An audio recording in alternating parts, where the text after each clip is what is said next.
आपल्या महाराष्ट्रामध्ये म्हणतात ना, की आयुष्यभर जे काही कमवलं ते आयुष्याच्या शेवटी शेवटी समजतं. जे पुण्य असो किंवा पाप असो. आता शरद पवार साहेबाचं नेमकं आता चाललंय काय, झालंय काय? ज्या प्रकारे पवार साहेबांनी अजित पवारांचा गेम केलाय, तसाच हुबेहूब गेम शरद पवार साहेबांचा त्यांचाच नातू रोहित पवार करत आहेत का, ही माझी शंका आहे. हाच माझा प्रश्न आहे. आपल्याला याच विषयावर आज चर्चा करायची आहे आणि प्रत्येक गोष्टीचा अर्थ समजून घ्यायचा आहे. मित्रांनो, व्हिडिओ सुरू करण्यापूर्वी सर्वांना एक आग्रहाची आणि कळकळीची विनंती आहे. आपल्या चॅनलला सबस्क्राईब करून ठेवून बेल आयकॉन दाबा. कुठले तुम्हाला पैसे वगैरे चार्ज लागत नाही. उलट त्यातनं माझं मोटिवेशन वाढेल आणि एक अजून स्फूर्ती मिळेल अजून झपाट्याने काम करण्यासाठी. आणि आपल्या देशाच्या विरोधामध्ये जे काही शक्य आहे त्यांच्या विरोधामध्ये आवाज उठवण्यासाठी आणि राष्ट्रप्रेम, राष्ट्रप्रथम आणि हिंदुत्व परखडपणे मांडण्यासाठी तुमची आज मला गरज आहे, तुमच्या सपोर्टची. त्या चॅनलला सबस्क्राईब करून खाली जय हिंद, वंदे मातरम किंवा जय महाराष्ट्र किंवा जय श्रीराम किंवा रामकृष्ण हरी असे कमेंट करायला विसरू नका. आता वळूया आपल्या महत्त्वाच्या मुद्द्याकडे. मित्रांनो, रामकृष्ण हरी. बघा, दादाची बदनामी करणं हे एक षडयंत्र होतं आणि ते षडयंत्र दादाच्या अपघातापूर्वी काही दिवसा अगोदरच दादांनी स्पष्ट केलेलं होतं की जवळच्याच माणसानं कसं केसानं गळा कापलाय. केसानं गळा कापणारे कोण आहेत? दातही आपलेच आणि होतही आपलेच आहेत. नेमका दोष द्यायचा कुणाला? अहो, विजय पांढरे नावाच्या व्यक्तीनं 70,000 कोटीच्या घोटाळ्याचा आरोप दादावरती केला आणि त्या आरोपाची चौकशी करण्यासाठी त्या फाईलवरती सह्या ही आर आबांनी केल्या किंवा आर पाटलांनी केल्या. म्हणजे गृहमंत्री आर पाटील, तेव्हाचे अर्थमंत्री दादा आणि त्यांच्याच विरोधामध्ये 70,000 कोटींचा घोटाळ्याची जी फाईल आहे ती आबानं हळूच सही करून सरकावली. आता आर पाटलानं सही शरद पवार साहेबांच्या संमतीशिवाय केली असं अजिबात शंका नाही. कारण काकाच्या इशाऱ्याशिवाय, परवानगीशिवाय ही गोष्टच होऊ शकत नाही. ही तेवढंच खरं आहे. कारण काय, काकाचे पुतणे हे अजित पवार आहेत. काकाच्या माघारी राष्ट्रवादीचे प्रमुख ते होणार होते असं ते लोक म्हणतात.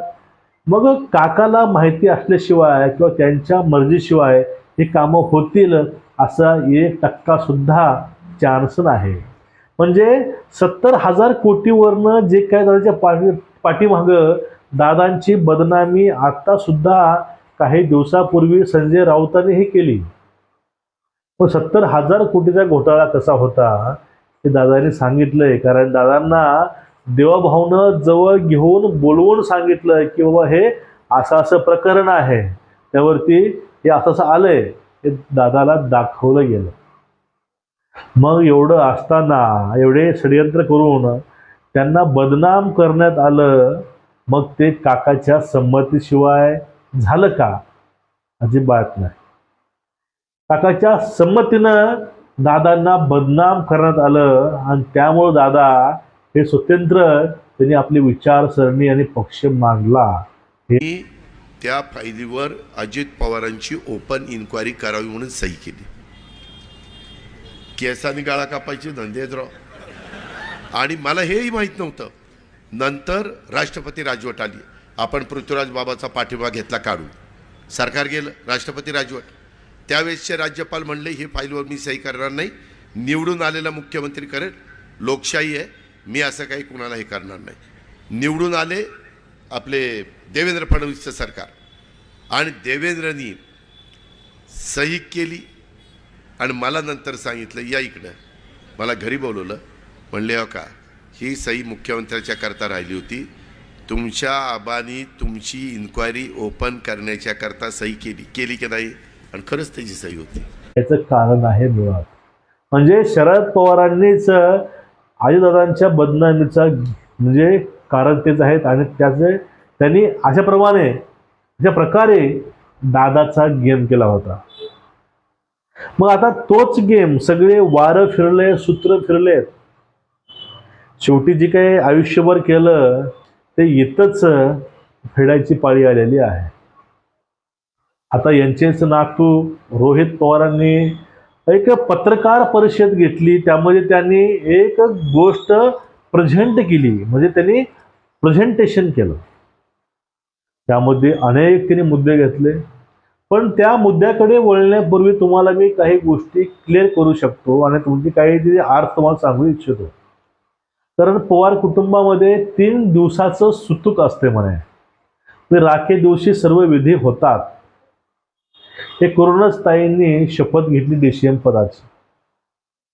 पण रोहित पवार काय बोलले की मी बोलेन हे 9 तारखेला बोलेन, कारण तोपर्यंत निकाल लागेल जिल्हा परिषदेचा आणि त्यानंतर बोलेन.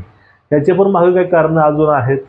पहिलं कारण काय आहे की आता सध्या सुप्रिया सुळे यांची मुलगी, त्यांचं लग्न हे नागपूरमधील लखानी परिवारासोबत होतंय, मुलासोबत होतंय आणि ते RSSचे प्रचारक आहेत. म्हणजेच काकांच्या नातीचं लग्न हे RSSच्या कुटुंबात होतंय. मग आतापर्यंत आयुष्यभर जे काय ताणून धरलं होतं ते कशासाठी, कारण काय, आणि ते लोकांपासून त्याचं थोडंसं दूर जावं किंवा त्यापासून लोकांचं मन हटलं पाहिजे, यासाठी तर हा अट्टहास नाही का रोहित पवारांचा, हा एक प्रश्न येतो. हे मला असं का वाटतं, हे मला वाटत नाही बरं का. जो संशय हे त्यांनी घेतलाय हे त्यांना वाटायला पाहिजे. कारण काही दिवसापूर्वी ज्यावेळी दादांचा अपघात झाला त्यावेळेस काही मिनिटांमध्ये काकांनी एक बयान दिलं होतं. जे बयान असं होतं की जे काही बातम्या कलकत्त्याहून आल्यात किंवा जे काही आता न्यूज चॅनेल दादाच्या अवधाचं राजकारण करतील, तुम्ही याचं राजकारण करू नका, हे फक्त अपघात आहे, असं स्टेटमेंट हे पवार साहेबांचं होतं. मग त्या स्टेटमेंटला फाट्यावर रोहित पवारांनी मारले का, असा संशय म्हणा किंवा एक प्रश्नचिन्ह उभा राहतं. आजोबाने सांगितले संशय घ्यायचा नाही, हा फक्त अपघात आहे.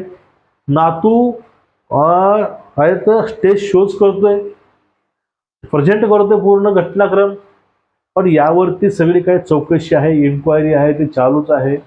सरकारी प्रयत्न करत आहे आणि यातून जे काय आहे ते समोर येऊ, हे पण आमची इच्छा आहे.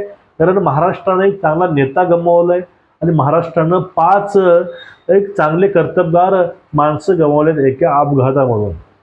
कुणाचा भाऊ गेलाय, कुणाचा नवरा गेलाय, कुणाची बायको गेली, कुणाचा मित्र गेलाय, असे अनेक कुटुंबाचे आधार काही मिनिटांमध्ये उद्ध्वस्त झाले. याचा काहीतरी खुलासा व्हायलाच पाहिजे, या मताचे आम्ही आहोत. पण त्याच्या माध्यमातून तो मुद्दा करून ते वेगळीकडेच भटकावणं, भरकावणं हे अतिशय घातक आहे. तुम्हाला हेच मला सांगायचं होतं. काही गोष्टी विचारल्या गेल्या, काही झाल्या, पण या ठिकाणी रोहित पवारांनी दाखवून दिले का की मला आजोबाची कुठली गोष्ट मानायची नाही. आजोबाने सांगितलंय तुम्ही याचं राजकारण करू नका. संजय राऊतांना पण झापलं गेलं पाठीमागं त्या माध्यमातून. मग आता तेच गोष्टी हे रोहित पवार भर मंचावरून प्रेस घेऊन करत आहेत. हे नेमकं जाणून बुजून केलेला काकांचा अपमान आहे किंवा जाणून बुजून काकाविषयी आता गेम रचली जात आहे. कारण महाराष्ट्रामध्ये एक मराठीमध्ये खास करून ग्रामीण भागामध्ये एक म्हण आहे की ज्यावेळेस बैल म्हातारा होतो त्यावेळेस त्याला बाजार दाखवला जातो. कारण एखादं आयत खाऊ गोष्ट कुठलीही असेल तर ते त्या कुटुंबावरती ओझं व्हायला लागतं. किंवा उत्तर वयामध्ये घरातल्या म्हाताऱ्यांचं कुणी घरातील कर्तबगार किंवा तरुण लोक ऐकतच नाहीत. हे जनरली होते चौकडेच, प्रत्येक घरामधली ही गोष्ट आहे. अशी तर ही गोष्ट नाही का पवार कुटुंबातील किंवा पवार घराण्यातील आजोबांनी सांगितले पण ते नातवाला ऐकायचं नाही. नातवानं सांगितलं की आतापर्यंत दुःखामध्ये होतो. नेमकं हे दुःख कुठलं मनात होते, कारण कुठले विधी होते, काय होते. कारण पवार कुटुंब हे पूर्णपणे पुरोगामित्ववादी आहे. पवार साहेब नास्तिक आहेत. हे सगळे असं असताना मग हे कुठलं पंचांग, कुठले काही धार्मिक विधी हे लोक पाळतात का. कारण त्यांच्याच मंचावरून बोललं जातं, घरामध्ये कोणीतरी तो अर्धनग्न पुरुष हिंडत होतो. म्हणजे हे स्वामीविषयी प्रश्न विचारतात, रामाविषयी प्रश्न विचारतात. हेच लोक धार्मिक कारण सांगून, आध्यात्मिक कारण सांगून ते म्हणतात की आम्ही हे असं काहीही नाही.